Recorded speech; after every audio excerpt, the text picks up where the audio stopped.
ঝিনাইদহের ঐতিহ্যবাহী পেঁয়াজু মোড় কাজল মোড়ে চলে আসলাম পেঁয়াজু খাওয়ার জন্য। আমরা আজকে কাজল মোড়ে পেঁয়াজু সব খাওয়ার উদ্দেশ্যে রওনা হলাম। আমার সাথে স্যার আছে, আরও অন্যান্য স্যারেরা আছে। আপনারা সম্পূর্ণ ভিডিওটা দেখতে থাকুন।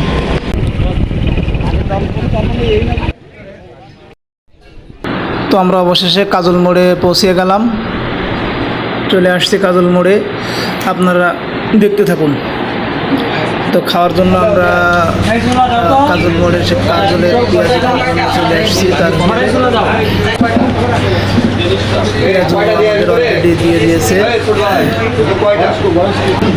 খোলা কেমন লাগলো স্যার? পেঁয়াজ বেশ খুবই টেস্ট।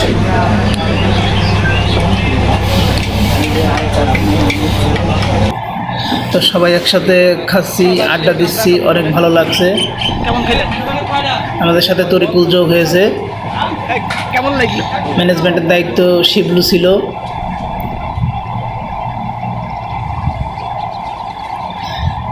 শিবলু অনেক খুশি।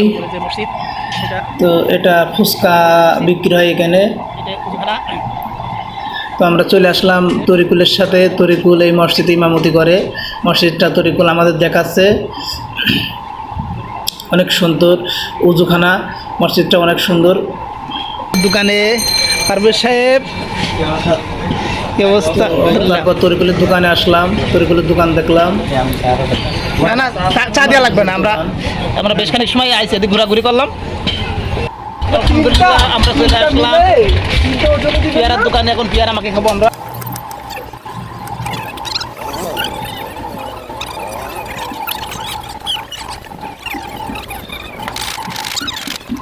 তো পেয়ারা মাখ আছে।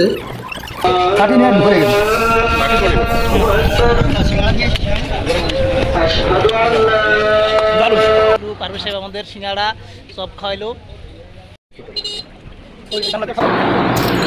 তো সর্বশেষ আমাদের দুলাল চাচার সাথে দেখা। দুলাল চাচা জোর করে ধরে আমাদের দই এবং সন্দেশ মিষ্টি খাইয়ে দিলে যে দুলাল চাচা।